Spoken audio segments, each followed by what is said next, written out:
이번엔 주제를 조금 바꿔가지고 예. 고양시의 최대 현안이라고 할 수 있는 시청사 이전 얘기해 보겠습니다. 당초 그 고양시 신청사는 지난해 말까지는 현재 그 청사와 가까운 원당 쪽에 이제 자리하고 있었는데 올해 1월에 그 일산 이제 백석동 빌딩 이름이 요진 업무 빌딩인데 이쪽으로 이전하겠다고 갑자기 발표를 하셨어요. 예. 그 이유가 있습니까? 아무래도 백석동 그 업무 빌딩에 대해서는 뭐 말씀 안 드려도 뭐 보신 분들은 다 이해되실 텐데요. 거기는 면적이 굉장히 넓습니다. 거기는 지금 우리가 그 전임 시장 시절에 그 신청사를 짓겠다고 해서 준비를 했는 과정이 있었는데 그때 당시에 우리 입지선정위원회에서 결정을 할 때 입지선정위원회에서 결정했는 지역은 주차장 주교동이라고 하는 그 동의 주차장 부지였습니다. 근데 설계를 할 때는 그 부지를 사용하지 않고 옆에 있는 그린벨트를 해제하는 걸로 하고 거기다가 지구 지정하고 설계를 했던 거죠. 그래서 그 설계를 했는 내용도 보니까 우리가 지금까지 고양시가 지금 현재 청사가 한 13개 정도 됩니다.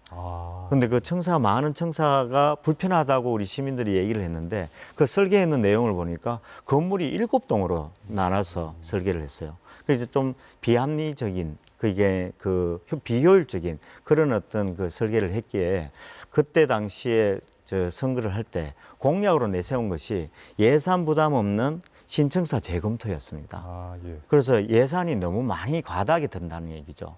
우리가 청사 하나 새롭게 짓게 되면 또 논란이 많이 되지 않습니까? 뭐 호화청사다 이렇게 얘기하는 것처럼.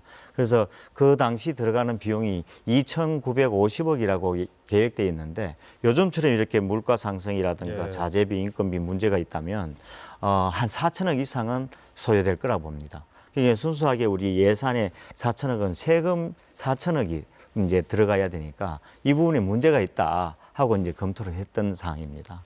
근데 마침 그렇게 검토하는 와중에 우리가 개발을 하면서 그 개발에 대한 개발 이익으로 우리가 기부 체납을 받는 그런 어떤 공공기여 부분이 있었습니다. 그것이 뭐냐면 바로 백석동에 있는 요진에서 개발하면서 거기에다가 기부 체납을 하도록 빌딩이 있었는데 그 빌딩이 그 신청사 짓겠다고 하는 그 빌딩의 규모하고 똑같습니다.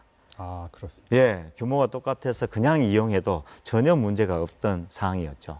그래서 그때 검토를 하고 한 6개월 정도 검토하는 과정에 또 발생되기도 하고 그래서 확인을 해봤더니 너무나 또 적합하기도 하고 그리고 실제로 그걸 함으로써 전혀 예산이 소요되지도 않고 무상으로 이용할 수 있는 여건이기도 하고. 근데 업무용 빌딩이래 가지고 관공서용 빌딩으로 하면은 리모델링 비용이 좀 들지 않나요?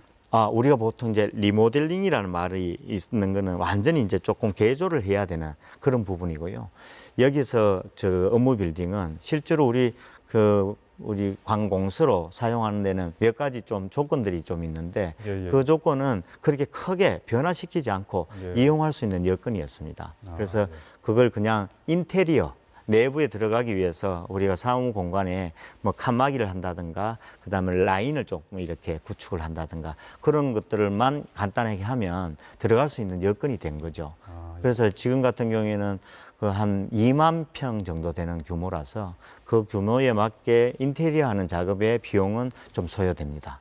근데 그것만 적용되면 충분히 이용할 수 있는 여건이기 때문에 그때 이제 그렇게 하기로 발표를 했었던 거고요. 그거 하면서 절차적인 부분을 얘기를 많이 하는데 실제로 이거는 기부 체납으로 우리한테 그냥 소유권이 넘어온 것이기 때문에 그걸 이용을 어떻게 할 거냐 안 할 거냐만 결정하면 되는. 그 원당 시청이 만약에 떠나면은 기존의 도심 슬럼화가 더욱 가속화돼 가지고 고양시의 균형 발전은 더 어렵다 이렇게 주장하는 주민분들도 있어요. 어떻게 생각하십니까? 예, 뭐 그렇게 어떻게 보면 그 원래 있던 원당 지역의 그 시청을 다른 데로 옮기게 되면 그 계시는 분들은 조금 상실감을 갖게 되는 거죠. 그리고 실제로 우리가 시청이 거기에 있었던 그 시기가 한 40년 정도 됩니다. 그렇죠. 근데 그 이전에 우리가 시청이 그러면 어디 있었냐? 그때는 군청이었겠죠. 군청은 을지로에 있었습니다.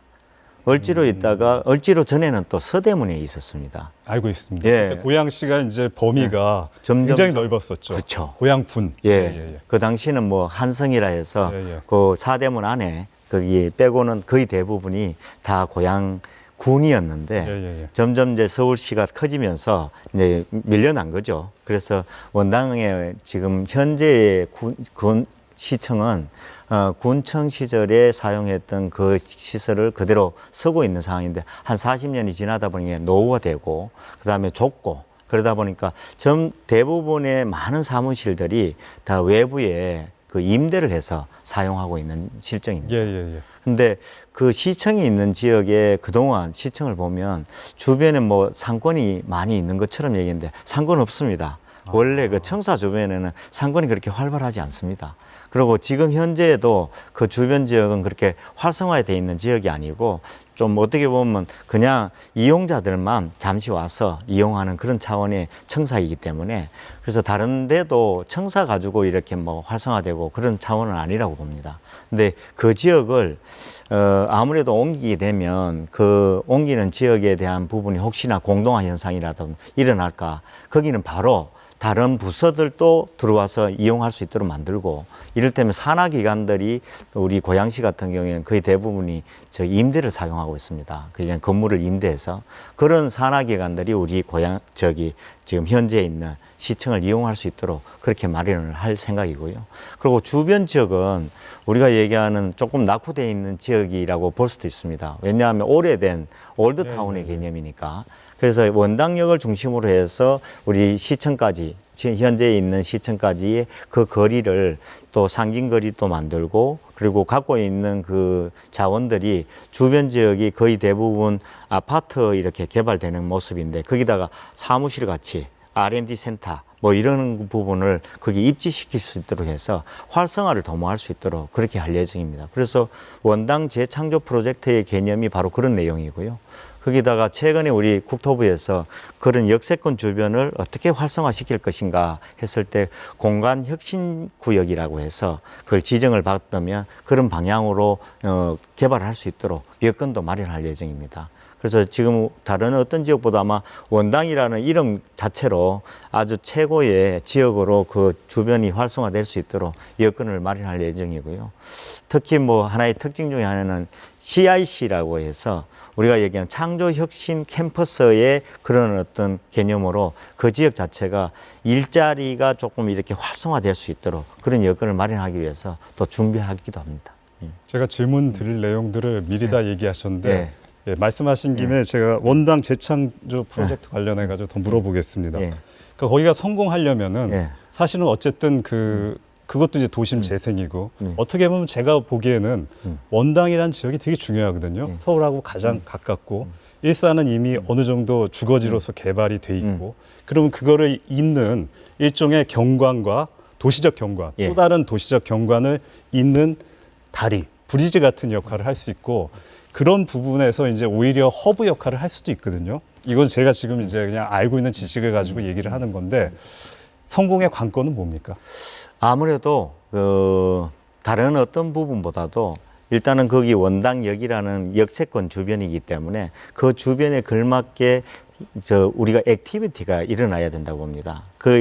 그러는 것 활동력이 왕성하게 뭔가 이루어지려면 그게 우리가 얘기하는 그 기업들이 많이 유치될 수 있도록 여건을 마련한다 하는 데 있다고 봅니다. 그래서 기업들은 역세권 주변 지역은 선호할 수 있는 여건이거든요. 그래서 그런 사무실을 많이 마련해야 되는 거고요. 거기에 들어올 수 있는 기업들이 아까 유치를 한다고 말씀드린 것처럼 그런 기업을 이제 유치할 수 있는 여건을 마련하기 위해서 지원도 많이 해주고 그리고 그런 어떤 그 기업을 운영하기 위해서는 도움이 될 수 있도록 마련하는 방향을 지금 준비하고 있는 상황이기 때문에 다른 지역보다도 메리트도 있고 그 지역이 그렇게 활성화되면 아마 많은 사람들이 몰려올 것이라고 저는 개인적으로 생각하고 있습니다. 근데 이제 원당 시청사를 새로 건립한다 그래가지고 그린벨트를 해제를 해줬어요. 예. 근데 만약 시청사 부지가 다른 데로 가면은 그린벨트 해제한 지역은 다시 환원되는 거 아닌가요? 보통 이제 환원하는 것이 기본입니다. 그러니까 원래의 목적에 맞게 그린벨트가 해제되어 있는 목적이 상실되면 그건 원래의 그린벨트로 다시 돌아가는 되는데 뭐 지금 이제 방향은 그 지역을 조금 더 확대해서 그 공공성에 해당되는 그런 어떤 그 공간으로 마련하기 위해서 우리 자체적으로는 검토를 하고 있는 중입니다. 물론 절차적으로는 원래 다시 원위치를 시켜야 되는 거고요. 그러고 난 다음에 그걸 절차를 다시 밟아서 조금 더 지금 규모보다는 확대된 지역으로 개발을 지금 할 생각입니다. 그러니까 그린벨트로는 다시 환원을 시켜야 되고 그게 우선되고 그 이후에 이제 그 어떤 나름대로 도심 재생, 건설 그런 프로젝트를 제출하면 다시 이제 그린벨트가 해제되는 그런 얘기로 이해하면 되겠습니까? 맞습니다. 그럼 뭐 갈 길이 머네요, 좀. 그 지역은 뭐 실제로 그린벨트 지역은 그렇게 되어 있고요. 원당역 주변도 사실은 지금 그린벨트 지역입니다. 그러니까 지금 거기에 원당역 앞에 있는 공영 주차장도 원래는 그린벨트였습니다. 근데 그걸 주차장으로 활용하고 있다가 이번에 거기에 새롭게 건물이 들어서는 걸로 돼 있는 상황이기 때문에 뭐 우리 아까 말씀드린 것처럼 고양시가 거의 상당 부분이 그린벨트로 또 다 돼 있어서 규제가 아주 심각한 지역입니다. 예. 시청사 부지 관련해 가지고 그러니까 백석동으로 부지를 변경하기 위해서는 지방자치법에 따르면 이제 조례를 바꿔야 되고 그 조례는 시의회에서 승인을 받아야 통과해야 되는 걸로 알고 있는데 시의회에서는 반대하시는 분들이 많은 것 같아요. 뭐 진행에 법적인 문제는 없는 건가요? 절차적인 부분에서는 새롭게 뭘 짓는 거의 절차하고는 조금 다른 것이 아까 말씀드린 것처럼 그냥 우리 그 소유로 기부 체납이 되다 보니까 소유가 됐습니다. 그 소유된 그 건물을 어떻게 쓸 것인가에 대한 부분으로 결정이 된 것이기 때문에 절차는 조금 우리 시의회는 협조를 구할 내용은 그런 절차 속에 이제 이전을 하는 거죠. 이게 이전하는 개념이기 때문에 예산에 있어서는 시의회 협조를 좀 구해야 되고요. 그 예산이라는 건 아까 말씀드린 것처럼 인테리어를 하기 위한 비용, 기본 비용이죠. 근데 그 비용이 적용이 되어야 거기에 인테리어를 일부 뭐 칸막이부터 라인을 이렇게 또 구축하고 그런 것들을 만들어서 들어갈 수 있는 여건이 되기 때문에 그렇게 되고 가장 절차에 있어서의 기본적인 거는 우리 뭐 조례를 떠나서 그 기본적으로 소재지가 어딨냐 이렇게 결정을 해야 되는 거기 때문에 소재지는 결정을 할 때 우리 시의회의 절차를 밟아야 됩니다. 그래서 소재지는 아직 그 결정되는 시기가 아니기 때문에 그거는 뭐 어쨌든 결차는 밟아 나가야 되는 거죠. 그러면 시의회 분들하고 잘 얘기를 하셔야겠네요. 맞습니다. 그래서 지금 뭐 계속 얘기해 왔고 실제로 거기에 지역적인 어떤 그 지역의 특성 때문에 아까 원당 주변의 지역에 있는 시의원 분들은 조금 반대를 하죠. 원래 지역에 그대로 원당 존치 이런 개념으로 접근을 얘기를 하고 우리 구로 보면 일산 동구와 서구 지역은 뭐 또 찬성을 다 하고 계시는 거죠. 그거와 관련해서 여론조사는 따로 하신 건 없었죠? 일단은 시민 여론조사는 했죠. 뭐 대부분 여론조사에서는 60-70%가 찬성을 하고 있기 때문에. 그거는 혹시 시장님 시정평가에 대한 여론조사 아니었습니까? 그거는 이제 잘하고 있느냐 하는 거 하기 전에 평가를 했더니 한 6대4 정도 그렇게 나온 걸로. 그러니까 백석동 부지로 옮기는 거를 찬성하는 찬성한다. 분이 60%가 넘는다는 말씀이시죠? 맞습니다. 아까 그 창조 캠퍼스 얘기를 하셨는데 저는 대학 캠퍼스인 줄 알았어요. 그런데 이제 잠깐 이 얘기를 나눠 보니까 그거는 일종의 여러 가지 상업시설이라든가 뭐 상업시설, 그다음에 기업, 뭐 이런 것들을 말씀하신 거라고 얘기를 했는데 실제로 고양시에 대학 캠퍼스가 거의 없지 않습니까? 사실은 아까 뭐 규제 때문에 그런 대학이 들어오기 어려운 여건이기도 하고요. 현재는 중부대학교라고 해서 캠퍼스가 2개가 있는데 알고 있습니다. 금산에 있고 우리 고양에 하나 있습니다. 그래서 중부대학교가 하나 들어가 있고 그다음에 동국대는 캠퍼스라고 하기에는 조금 뭐 작아 보입니다만 학과가 한 4개 정도가 예. 우리 고양시 의대 관련된 건가요? 그 생명공학 아, 이런 예, 예. 분야 바이오 생명공학 쪽입니다. 그래서 들어와 있고 그다음에 항공대학교 아까 말씀을 드렸고요. 예.